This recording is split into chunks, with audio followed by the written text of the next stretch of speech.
Olá, família! Sejam todos bem-vindos ao estudo diário das Escrituras. Gratidão por todos os dias nós estarmos juntos aqui estudando as Escrituras. Hoje eu vou continuar o estudo de ontem. Nós estávamos em 2º Nef, capítulo 13.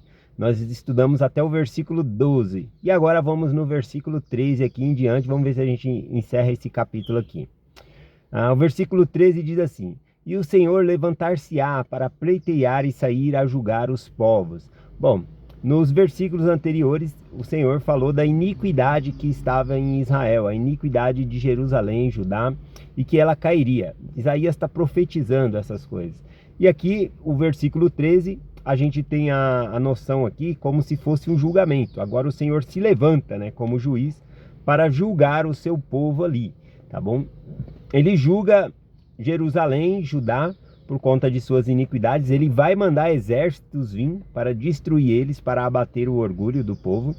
E agora também, é claro, depois o Senhor se levanta para julgar as outras nações também, tá bom? Então o julgamento começa pelo povo do Senhor aqui. Então vamos lá. Aqui, lá em João capítulo 5, versículo 26 e 27, Jesus Cristo fala que o Pai lhe deu todo o poder, né, e que lhe constituiu juiz também. Então o próprio Senhor aqui, que ele é o juiz de Israel, tá bom? É Jeová. Vamos lá, o versículo 14, então ele continua assim: E o Senhor entrará em juízo com os anciãos do seu povo e com os seus príncipes. Quando eu falo ancião de seus povos, né, significa ancião, né? Nós usamos na igreja como a palavra elder. Ancião é uma pessoa velha, mas aqui significa maturidade, uma pessoa líder. Ele está falando dos líderes eclesiásticos, tá bom? E quando ele fala de príncipes, ele está falando de pessoas no governo, que governa ali o governo normal, né? Sem ser o governo religioso, tá bom? Então, ele fala aqui que o Senhor vai se levantar em juízo contra os governantes, né, políticos, e também contra os governantes eclesiásticos, tá bom? Ou seja, pastores e outros assim. Lembrando que Isaías ele está profetizando tanto para a época dele, como para os últimos dias também, para a nossa época. Então o cenário é igual aqui. Então ele diz: Pois devoraste a vinha e o despojo dos pobres em vossas casas, né? A reclamação é que os governantes e os líderes religiosos, eles devoram as casas, eles tomam o dinheiro do povo, né? E não traz proveito ali, estão como se fosse saqueando o povo, tá bom? É esse o significado aqui. Aqui também nesse versículo, né, ele mostra que esse juízo que Deus está trazendo sobre os líderes, tá bom? E tanto os líderes eclesiásticos como os líderes políticos, ele é um juízo no sentido de que eles merecem, ou seja, o Senhor está retribuindo de acordo com a obra deles, tá bom? Então é um julgamento pelo que eles já fizeram, esse é o sentido aqui. Nef, ele interpreta essa profecia, esse versículo aqui, né, do Senhor levantar-se em juízo contra os príncipes e os anciões, né, os líderes aqui, políticos e os líderes religiosos. Nef, ele interpreta lá em 2º Nef, esse versículo aqui, né, que ele está lendo Isaías. Aí lá ele interpreta, 2º Nef, capítulo 28, versículo do 9 ao 14. Se você quiser saber a interpretação melhor desse versículo, vai lá em 2º Nef, capítulo 28, do 9 ao 14. Eu vou ler somente o versículo 11 e o 12 aqui, não, versículo 12 e 13, tá bom? Para interpretar o que Nef interpretou sobre esse versículo aqui, tá bom? Mas a explicação é maior, né? Mas eu vou ler só os dois versículos aqui. Ele diz assim, ó: E por causa do orgulho e por causa dos falsos mestres, das falsas doutrinas, e suas igrejas corromperam-se, e suas igrejas exaltam-se, porque estão inchados de orgulho, e roubam os pobres por causa de seus santuários, e roubam os pobres por causa de suas ricas vestimentas. Ou seja, eles roubam para continuar se vestindo bem, para ter carrão e essas coisas aqui, né? E perseguem os mansos de coração e contritos, porque estão inchados de orgulho. Bom, vou ficar só até por aqui na explicação de Nef, mas a explicação completa desse versículo aqui é 2º Nef, capítulo 28, do versículo 9 ao 14, se você quiser acompanhar depois, tá bom? O Senhor diz lá no versículo 15: Que pretendeis? Afligis o meu povo e moeis a face do pobre, diz o Senhor dos Exércitos. Novamente aqui o Senhor está dirigindo a palavra dele aos líderes religiosos e aos líderes políticos aqui, tá bom? Ele fala, vocês estão se enriquecendo à custa dos pobres, né? Então é interessante. Do versículo 16 em diante aqui, a gente vai ver o julgamento sobre os povos, porque não só o pastor que está enganando ali, né? Vamos colocar dessa maneira, e tirando o proveito da viúva, do dinheiro das pessoas ali. Não somente ele é culpado, mas aquelas pessoas que estão sendo enganadas também são culpadas, né? E aí a gente para pensar, mas se a pessoa está sendo enganada, não é culpada. Mas vamos pensar da seguinte maneira, porque aqui o juízo do Senhor vai contra os líderes, e a partir do versículo 16, ele vai falar do juízo vindo contra as filhas de Sião, contra o povo também. Tá bom? Então o que significa isso? Significa o seguinte, que se eu vou sempre na igreja, vamos colocar uma igreja aí, não vou dar nome, mas a igreja que prega só sobre a teoria da prosperidade, né? Que é para a pessoa viver bem, que Abraão foi rico, que nós temos que ser rico, que Deus vai nos abençoar, Deus vai enriquecer você, pobreza não é coisa de Deus, e começa, né? Veja bem, se eu estou indo numa religião assim, é porque eu estou só buscando essas coisas. Porque se eu estou buscando parecer ser mais com Deus, eu vou buscar realmente uma religião séria, na qual trata sobre o pecado e ajuda. Existem várias, tá bom? Religiões sérias, né? Para citar o nome de algumas aqui que eu acredito que são instituições realmente sérias, que tratam do pecado, tentam ajudar, assim. Eu acredito que eu gosto muito da Adventista, a Presbiteriana. São igrejas realmente sérias, assim, que são várias, né? Não vou ficar citando o nome de todos aqui. Mas que fala realmente contra o pecado, e a gente vê uma preocupação ali em as pessoas ser mais parecida com Cristo, tá bom? Mas continuando aqui, o Senhor, então, ele vai falar dos povos. Então eu acredito que também, que uma pessoa que está em uma religião que só prega sobre a teoria da prosperidade, o que essa pessoa está buscando? Ela está ali porque ela só está preocupada com o seu bem financeiro, porque lá só prega sobre os bens financeiros. Então a pessoa deixa de ser inocente, porque ela está buscando, ao invés de buscar o Senhor, ela está buscando só as bênçãos do Senhor. A gente tem que buscar o provedor e não a provisão. Tá bom? A provisão é consequências, as bênçãos são consequências, são consequências de você buscar o abençoador. Nós devemos sempre buscar o abençoador, que é Cristo, tá bom? Esse é o sentido aqui do que eu estou falando. Então do versículo 16 em diante aqui, ele começa então o juízo dele sobre o povo, né? Que também não é inocente não.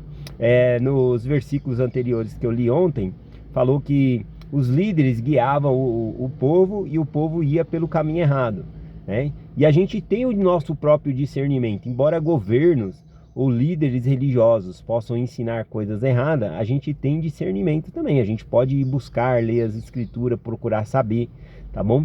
Então não é que somos de todo inocente, não. Nós temos que saber por nós mesmos. Versículo 16 em diante aqui, vamos lá. Diz ainda mais o Senhor: porque as filhas de Sião são altivas e andam com o pescoço erguido, e têm olhares imprudentes, e caminham com passos afetados, e tilintando com os pés. Esse tilintanos com os pés aqui, né? É como se fosse uma pulseirinha no pé que tem um sininho, sabe? Sabe a sininho que faz barulhinho, né? Tem uns pingentes assim que tem. Então na época tinha também. Então tilintando com os pés fazia aquele barulhinho ali, né? Ou andando, trazendo para nossa época também, andando desfilando, né? Tilintando com os pés ali, né? Eu acho interessante também essa parte. Bom, continuando aqui, ele diz, versículo 17: portanto o Senhor ferirá com sarça o alto da cabeça das filhas de Sião, e o Senhor porá descoberto as suas partes secretas. Bom, aqui então está vindo um castigo. O Senhor vai citar aqui, Isaías vai profetizar e vai citar vários ornamentos que são colocados em mulheres, tá bom? Lembrando do simbolismo também, que a mulher, ela é a noiva do Senhor, tá bom? Então aqui está falando tanto de mulheres como de homens, né? Simbolicamente, claro, né? Então ele vai falar de vários ornamentos, brinco, pulseiria, tiara de cabeça, né? Traduzindo para nossa época aqui. Então ele vai falar de alguns joias de nariz, piercing, né, como se diz aqui, traduzindo para a nossa época. Então ele vai falar de vários desses ornamentos. Mas aqui o Senhor não está condenando em si o sentido da mulher se enfeitar e se arrumar, tá bom? O sentido aqui é que o julgamento por conta da iniquidade, por conta do pecado, não por conta da maneira que se vestiu. Claro que ele vai falar aqui de algumas roupas que elas se vestiam, que é como, traduzindo para nossa roupa, baby doll, né? E baby doll é para dormir, né? Mas hoje em dia você vê mulheres andando na rua como se fosse baby doll, né? Quase sem roupa ali, com roupas de dormir, que são roupas íntimas. A tradução seria roupas íntimas no hebraico, tá bom? Esse é o sentido aqui. Então eu estou usando também uma interpretação para nossa época aqui.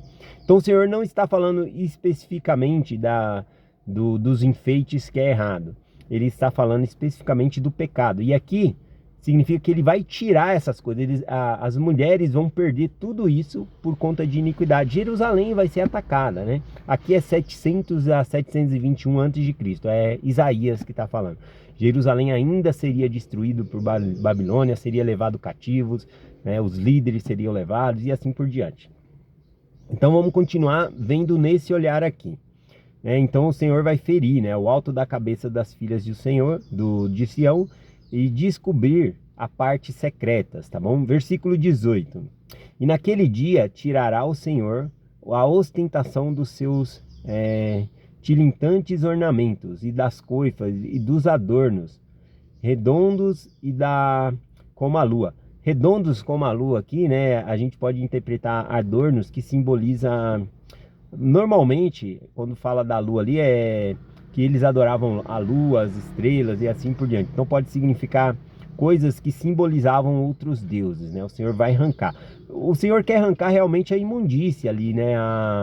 O pecado de Jerusalém, tá bom? Ele quer tirar isso. Então ele vai levar o povo em cativeiro para que eles possam aprender, né? Levar para o cantinho da disciplina ali, né? Para que possam aprender. E aliás, eles aprenderam muito bem isso, né? Essa parte de idolatria, se você olhar, Israel, nossa, Jerusalém ali, ela segue a risca, né? Ela segue a risca o ponto, né, de não ter idolatria. Então eles aprenderam aí, né, ao longo de tanta história, aprenderam a não adorar outros deuses. Então aqui, né, continuando aqui, as correntes, os braceletes, os chales, as toucas, os enfeites das pernas, as diademas, as caixinhas de perfume e brilho. Aí ele vai começar a falar, as joias do nariz, os vestidos de festa, tanto as toucas quanto os grandes cabelos crespados. Versículo 23. E os espelhos e os linho fino, e os capuzes e os véus. O Senhor vai tirar tudo isso aqui, né? Ou seja, vai deixar na pobreza, né? Eles estavam orgulhosos com essas coisas, vai perder tudo. Esse é o sentido aqui, né? E aliás, trazendo por nossos dias, aqueles que são apegados aos bens materiais, a essas coisas, vai perder tudo. Isso aí não vai ter, né? Todos os elementos vão se derreter com a segunda vinda de Jesus Cristo, tá bom? Então essas coisas não vão valer nada depois aqui. Versículo 24. E acontecerá que no lugar de perfume, agora é a interpretação, né? Que no lugar de perfume haverá mau cheiro, né? Aqui a interpretação é que eles vão ser levados cativo. O perfume aqui era um óleo aromático, né? Elas não teriam mais esse óleo aromático, né? E como não se toma banho todo dia no lugar que não tem água em abundância, em lugar de cheiro vai haver odor mesmo, né? Em lugar de cinto, uma rotura. Aqui, né? Em lugar de cinto, uma rotura. O cinto, né? Que é um adorno para enfeitar o vestido ali, tudo. Ele fala, aqui está escrito adorno, né? Uma rotura. Eu vi outra tradução que fala corda, que simboliza a escravidão, né? Ao invés da mulher pôr um cinto bonito, ela seria escravizada, estaria na corda, sabe? Puxando, sendo puxada ali pelos seus cativos ali. Continua. Em lugar de cabelos bem penteados, calvície. Olha aí, os cabelos bem penteados das mulheres vão virar calvície. O que significa isso? Os babilônios, quando eles pegavam os seus cativos, eles rapavam a cabeça, né? Então, aqui é mais um símbolo da escravidão, que seriam escravizados aqui. Ao invés de cabelos bem penteados, haveria calvície. E em lugar de corpete, envoltório de saco. Aqui envoltório de saco, né, significa humilhação, né, sentar-se em panos de saco, é isso que significa aqui. Lugar de, queimadura em lugar de formosura. A queimadura significa quando eles pegavam ali como escravo, eles esquentavam o ferro e marcava a pessoa como escravo mesmo. Então tá mostrando a marca do escravo, né? Até mesmo a gente assistindo ou tendo conhecimento sobre a escravidão, nós sabíamos que isso existia também, né? Deles marcarem o escravo, tal como se marca boi, né? Eles esquentam o boi, o ferro lá e marcam o boi ali como seu ali, tá bom? O gado ali como seu. Então, aqui também, né, quando fala de queimadura, lugar de formosura, se for trazer para nossa época também, dá para simbolizar tatuagens, né? As pessoas se marcam também com imagens de outra fé e assim por diante. Versículo 25. Vamos finalizar o capítulo hoje aqui. Versículo 25 e 26, falta só. Teus varãos cairão sobre a espada, e os teus valentes na guerra, né? Ou seja, por conta desse cativeiro, os homens vão entrar em escassez, né? E vai ser muito importante a gente estudar o capítulo de amanhã, tá bom? Vai entrar em escassez porque os varões, os homens, varão é homens, né? De Deus. E os valentes, aqui é paralelismo, né? Tá dizendo que os homens vão morrer. Mas os valentes normalmente simboliza homens de guerra. E os varões geralmente simboliza homens de Deus, homens da igreja ali, tá bom? Versículo 26. E as suas portas lamentarão e plantearão, e ela se assentará no chão, desolada. Aqui o versículo 26 é o seguinte: se Jerusalém ela fosse uma pessoa, o simbolismo aqui é que ela ficaria sentada no chão em pranto, chorando de tão desolada que ela vai ficar. Esses são os julgamentos. O Senhor se levanta para julgar as nações.